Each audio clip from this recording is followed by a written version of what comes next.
দিনী বোন, যাদের বয়স হায়েজ হয়ে গেছে, যাদের হায়েজ হয়েছে, এখান থেকে শুরু করে সবাই, যারা বালেগ হয়েছে আমরা ছেলেরা, সবাই ভালো করে কথাটা শুনেন। বাংলাদেশে পিছন থেকে একটা নতুন সমস্যা রাইজ করতেছে। সমস্যাটা হচ্ছে, এমনিতেই আমাদের ছেলে মেয়েদের মধ্যে হারাম সম্পর্ক ছিল।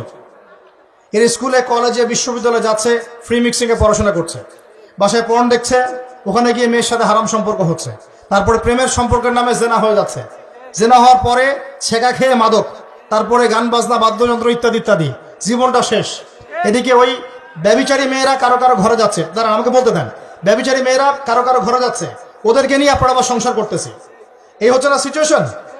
একজনের 5টা গার্লফ্রেন্ড, একজনের 4টা গার্লফ্রেন্ড, আরেকজনের 3টা বয়ফ্রেন্ড, 4টা বয়ফ্রেন্ড, এই ধাপগুলো পার হয়ে হয়ে এরা সংসারের জীবনে আসতেছে, যখন বয়স হয়ে যাচ্ছে 25-30। সমস্যা কিন্তু এটা ম্যাক্সিমাম সবার ক্ষেত্রে হচ্ছে বলবো না, অনেক একটা বড় অংশ এই সমস্যা ফেস করতেছে। এর মধ্যে এই ফ্রি মিক্সিং এর মধ্যে শুরু হয়েছে নতুন একটা জিনিস, যে ভালোবাসার আবার লিঙ্গ কি, ভালোবাসার আবার এখানেই শুরু হয়েছে ছেলে ছেলে জেনা করা এবং মেয়ে মেয়ে জেনা করা। ছেলে ছেলে জেনা করা আর কি বললাম বলেন, মেয়ে মেয়ে জেনা করা, নাউজুবিল্লাহ। এটা কমে লুত, এর শাস্তি আসবে যদি আমরা তওবা করে ফিরে না আসি। এর উপরে এখন শুরু হয়েছে ভালোবাসার আবার ধর্ম কি, ভালোবাসার আবার, আমার সাথে বলেন কি বললাম, ভালোবাসার আবার, এদিকে মনোযোগ দেন, ভালোবাসার আবার কি, ভালোবাসার আবার কি, এই কথাটা, এই স্লোগানটা দিয়ে কি করা হচ্ছে আপনারা শুনেন।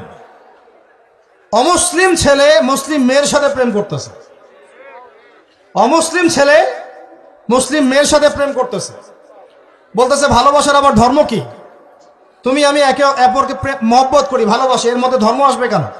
বলছে তুমি আমার ধর্মে দীক্ষিত হয়ে যাও, অথবা আমি তোমার ধর্ম কবুল করে মুসলমান হয়ে যাব। এই মিথ্যা কথাগুলো প্রলোভন দিয়ে এখানে ওখানে পার্কে নিয়ে গিয়ে, চটপটি ফুচকা খাওয়ায়, কফি শপে নিয়ে গিয়ে, এভাবে আস্তে আস্তে আস্তে আস্তে মেয়েদেরকে লাইনে নিয়ে আসতেছে।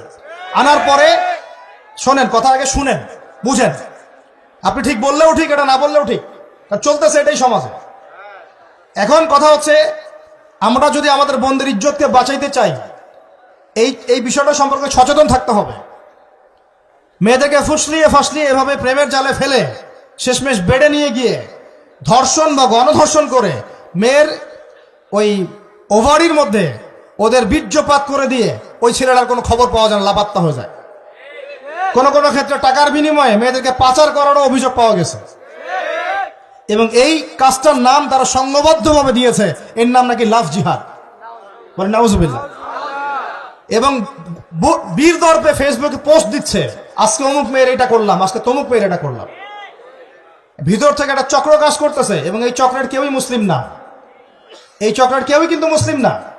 বাহিরে আবার পরিচয় দিতে পারে যে আমি মুসলিম, আমার নাম অমুক, নাম পরিবর্তন করে মুসলিম মেয়েদেরকে ফুসলিয়ে ফাসলিয়ে এই জেনার ফাঁদে ফেলে, ওর পিছনে কিছু টাকা খরচ করে, কিছু সময় দিয়ে, ওকে প্রয়োজনে ঘুমের ওষুধ খাওয়ায়, প্রয়োজনে আবার জাদুটোনা করে, বান মারে, ওকে তাবিজ কবজ করে বিছনায় নিয়ে এসে ধর্ষণ বা গণধর্ষণ করে, ওই ভিডিওগুলো দিয়ে পরে ওকে ব্ল্যাকমেইল করে, পরে ওর কাছ থেকে টাকা খাওয়া শুরু করে, কোনো কোনো ক্ষেত্রে মেয়েদেরকে পাচারও করে দিচ্ছে।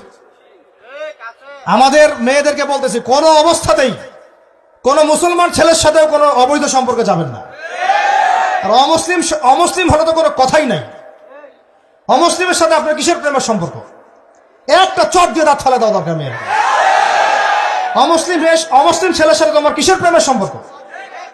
পরে যখন এই ছেলেগুলো তোমাকে নিয়ে রেপ করে রাখবে, তখন তোমার আক্কেল হবে, তখন তোমাদের হুঁশ ফিরবে। তখন এসে আমাদের কাছে মেসেজ করতেছে, আমার এই সমস্যা হয়েছে, আমাকে এখন আমি কি করব বলেন। আমাদের ওয়াইফদের কাছে মেসেজ করে, এরকম এরকম হয়েছে আমার সাথে, আমরা কি করব বলেন। তো তোমাকে কে যাইতে বলছো এই ছেলের কাছে? তুমি তোমার ইজ্জত ওখানে, তুমি তোমার পায়জামা কিভাবে খুললা সেখানে, আর কিভাবে বলবো বলেন। তুমি একজন মুসলিম ঘরের মেয়ে, তোমার ইজ্জতের দাম নাই, তোমার সম্মানের দাম নাই, তোমার ইজ্জত আবরুর দাম নাই। তুমি কেমন করে নগ্ন হয়ে বাইরে ঘুরতে পারো? তুমি কেমন করে একটা অমুসলিম ছেলের সাথে প্রেমের সম্পর্ক করতে পারো? কিভাবে তুমি একটা অমুসলিম ছেলের সাথে বেড়ে যেতে পারো? তার সামনে তোমার পায়জামা কেমন করে খুলতে পারো তুমি? আমার ল্যাঙ্গুয়েজ আপনি রাগ করেন না, আমি খুবই ফেড আপ এদের উপরে।